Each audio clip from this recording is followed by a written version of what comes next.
At the far end of town, where the grickle grass grows, and the wind smells slow and sour when it blows, and no birds ever sing excepting old crows, is the street of the lifted Lorax.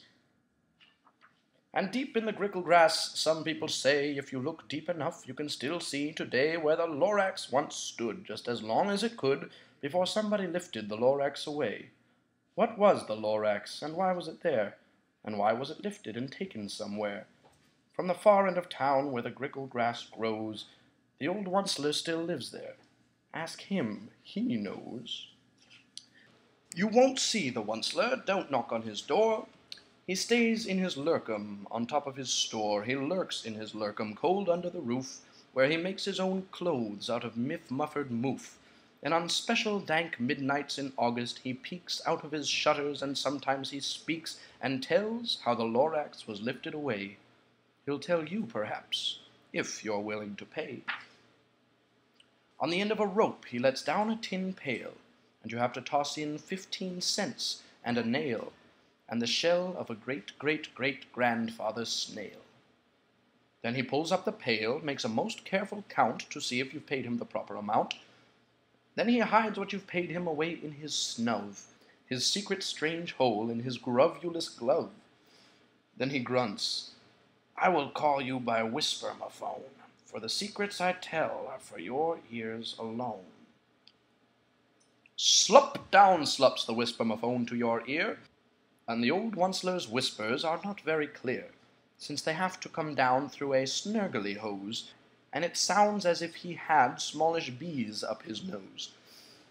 Now I tell you, he says, with his teeth sounding gray, how the Lorax got lifted and taken away. It all started back, such a long, long time back. Way back in the days when the grass was still green, and the pond was still wet, and the clouds were still clean, and the song of the swami swans rang out in space. One morning I came to this glorious place, and I first saw the trees, the truffula trees, the bright-colored tufts of the truffula trees, mile after mile in the fresh morning breeze. And under the trees I saw brown barbaloots, frisking about in their barbaloot suits as they played in the shade and ate truffula fruits. From the ripulous pond came the comfortable sound of the humming fish humming while splashing around. But those trees, those truffula trees, all my life I've been searching for trees such as these. The touch of their tufts was much softer than silk, and they had the sweet smell of fresh butterfly milk. I felt a great leaping of joy in my heart. I knew just what I'd do. I unloaded my cart. And in no time at all, I had built a small shop. Then I chopped down a truffula tree with one chop. And with great skillful skill and with great speedy speed, I took the soft tuft and I knitted a thneed. The instant I'd finished, I heard a gazump. I looked. I saw something pop out of the stump of the tree I'd chopped down. It was sort of a man. Describe him? That's hard. I don't know if I can. He was shortish and oldish and brownish and mossy, and he spoke with a voice that was sharpish and bossy. Mister, he said with a sawdusty sneeze, I am the Lorax. I speak for the trees.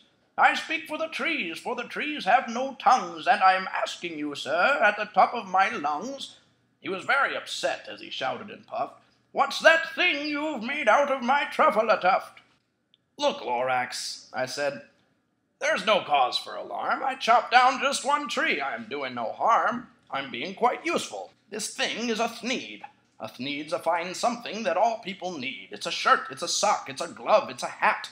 But it has other uses, yes, far beyond that. You can use it for carpets, for pillows, for sheets, or curtains, or covers for bicycle seats. The Lorax said, Sir, you are crazy with greed. There is no one on earth who would buy that fool thneed.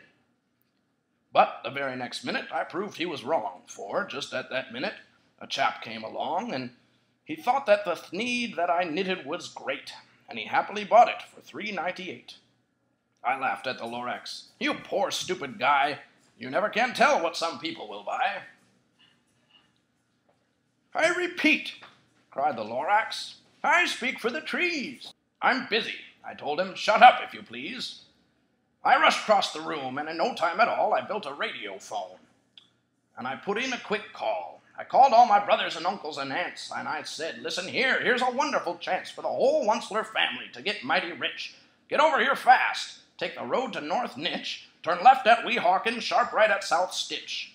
And in no time at all, in the factory I built, the whole Onceler family was working full tilt. We were all knitting thneeds, just as busy as bees, to the sound of the chopping of truffula trees. Then, oh baby, oh how my business did grow. Now chopping one tree at a time was too slow, so I quickly invented my super axe hacker, which whacked off 4 truffula trees at one smacker.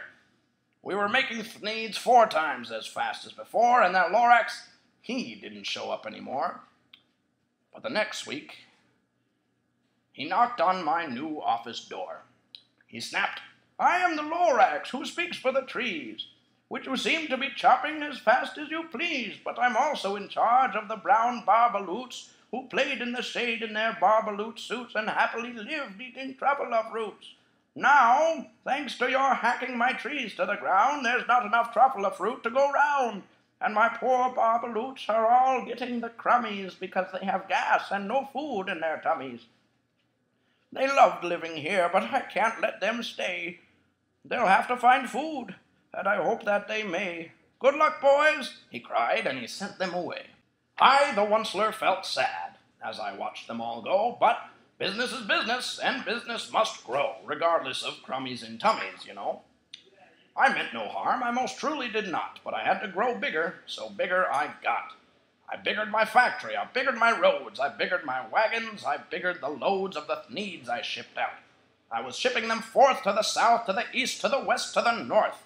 I went right on biggering, selling more thneeds, and I biggered my money, which everyone needs.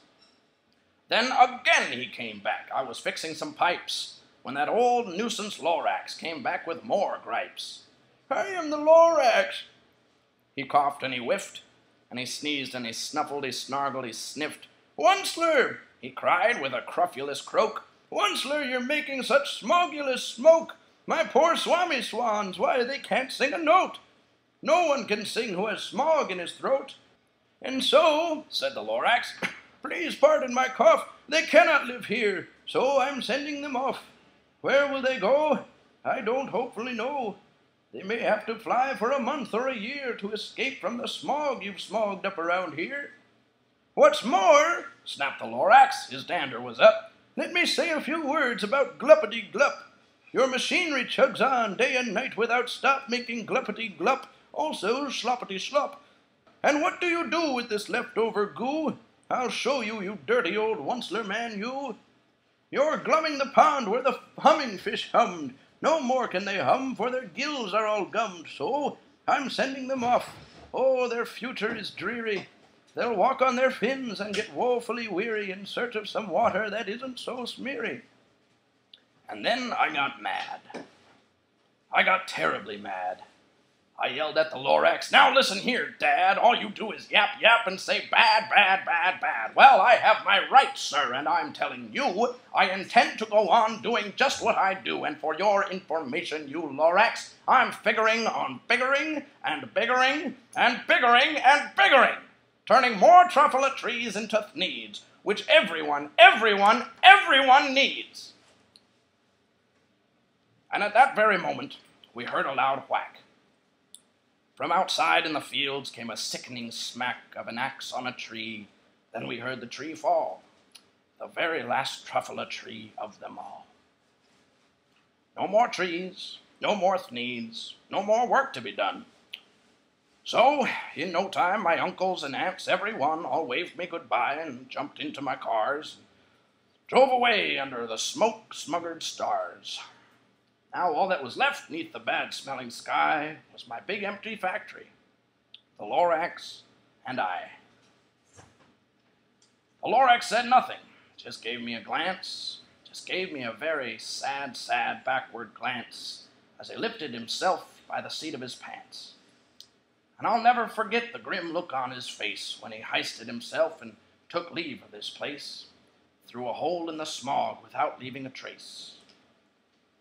And all that the Lorax left here in this mess was a small pile of rocks with the one word, unless. Whatever that meant, well, I just couldn't guess. That was long, long ago, but each day since that day I've sat here and worried away. Through the years, while my buildings have fallen apart, I've worried about it with all of my heart. But now, says the Onceler, now that you're here, the word of the Lorax seems perfectly clear. Unless someone like you cares a whole awful lot, nothing is going to get better. It's not. So, catch, calls the Onceler. He lets something fall. It's a truffula seed, the last one of all. You're in charge of the last of the truffula seeds. And truffula trees are what everyone needs. Plant a new truffula, treat it with care, give it clean water and feed it fresh air. Grow a forest, protect it from axes that hack. Then the Lorax and all of his friends may come back.